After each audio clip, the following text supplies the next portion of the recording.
नमस्कार, आप देख रहे हैं ट्रस्ट न्यूज और मैं हूं आपके साथ रश्मि। बीएसएफ के एक जवान के साथ उसके ही कमांडेंट ने न केवल मारपीट की बल्कि उसके साथ गाली गलौज भी की।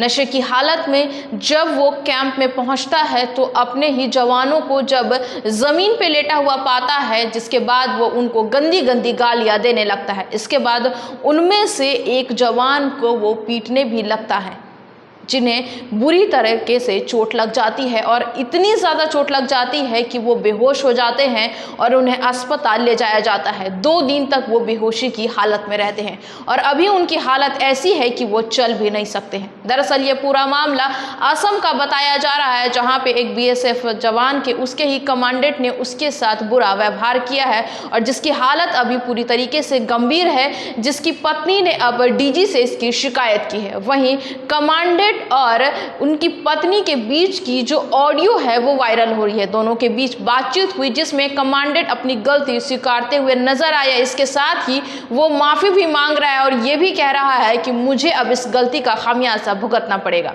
हम आपको पहले वो ऑडियो क्लिप सुनाते हैं जिसमें वो कमांडेंट उसकी पत्नी से क्या कुछ कह रहे हैं। हेलो, नमस्कार, मैं सुरेश कुमार बोल रहा हूँ, कमांडेंट। नमस्ते सर। मैं इनको रेतराम को लेके आ गया, मैंने इनको दूसरे हॉस्पिटल में एडमिट करा दिया। मैडम, सारा खर्चा मैं उठा रहा हूँ, डोंट वरी, ठीक है?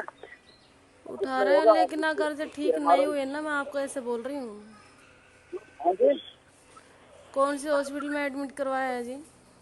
टाउन हॉस्पिटल है मैडम, यहाँ का सबसे अच्छा हॉस्पिटल है, उसमें एडमिट करवाया। फिर एमआरआई कराई जब उसमें क्या बोला?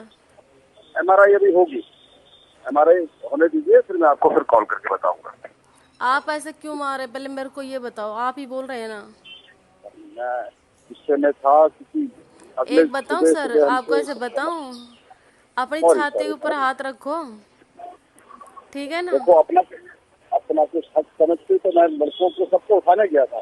तो सर ऐसे बताओ, जब सारे दिन आदमी काम करेगा तो सोए तो सही, आप ऐसे उठा सकते हो? ऐसे कौन कह रहा है कि लात मारो? आप पता नहीं लात का कब लग जाए। नहीं, प्लीज मैडम, मेरे से गलती हुई है, ठीक है ना, और इससे मुझे बहुत दुख है,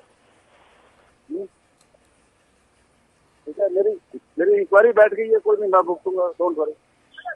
इंक्वायरी तो आप अगर से ठीक नहीं है तो मैं बिठाऊंगी, ये सोच लेना। मैं आपसे यही कह रही हूँ सर। हाँ जी, मैं कह रही हूँ इंक्वायरी तो बैठेगी जब आप ऐसा काम करोगे तो। हाँ, तो जो मैंने गलती की है उसकी तो मुझे सजा मिलेगी, लेकिन ये जो मेरे से गलती हुई है, इसको मैं, क्योंकि मैंने उसको मारा है तो फिर मैं अपनी तरफ से इसका इलाज करा रहा हूँ, डोंट वरी, ठीक है?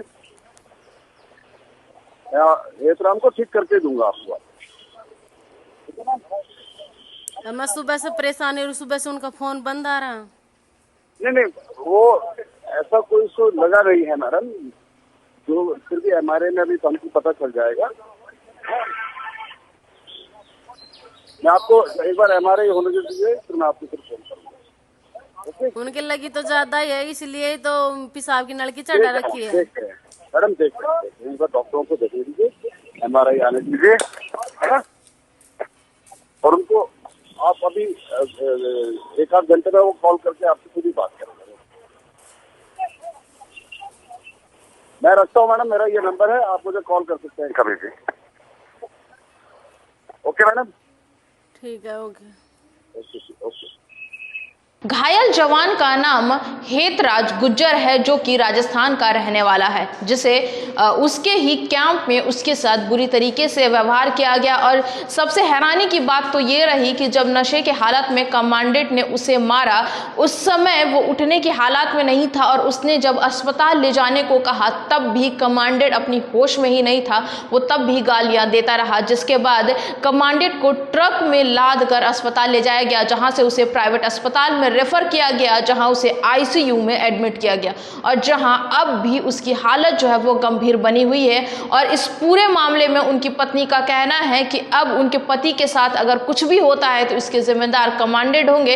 इसके साथ ही उनकी पत्नी का ये भी कहना है कि ऐसे व्यक्ति का बीएसएफ में कोई भी जगह नहीं है, ऐसे व्यक्ति को बीएसएफ से तुरंत ही निकाल देना चाहिए, क्योंकि बीएसएफ में रहने लायक नहीं है। बीएसएफ एक बहुत ही सम्मानजनक कह सकते हैं जगह है और वहां वहाँ पे ऐसे व्यक्ति का होना कहीं ना कहीं गलत है। वहीं उनकी पत्नी की शिकायत पर अब जांच शुरू हो चुकी है। अब देखना होगा कि कमांडेंट पर क्या कार्रवाई होती है। पहले तो उन्होंने नशे की, जिसके बाद वो नशे की हालत में अपने ही जवानों के साथ ऐसा व्यवहार करते हैं, तो उन पर क्या कार्रवाई होती है, उनकी नौकरी जाती है या फिर नहीं जाती है और उन्हें कितने साल की सजा होती है। आगे ऐसी खबर के लिए बने रहे हमारे साथ और हमारे चैनल को लाइक शेयर सब्सक्राइब जरूर करें। साथ ही हमारे फेसबुक पेज को फॉलो करें। धन्यवाद।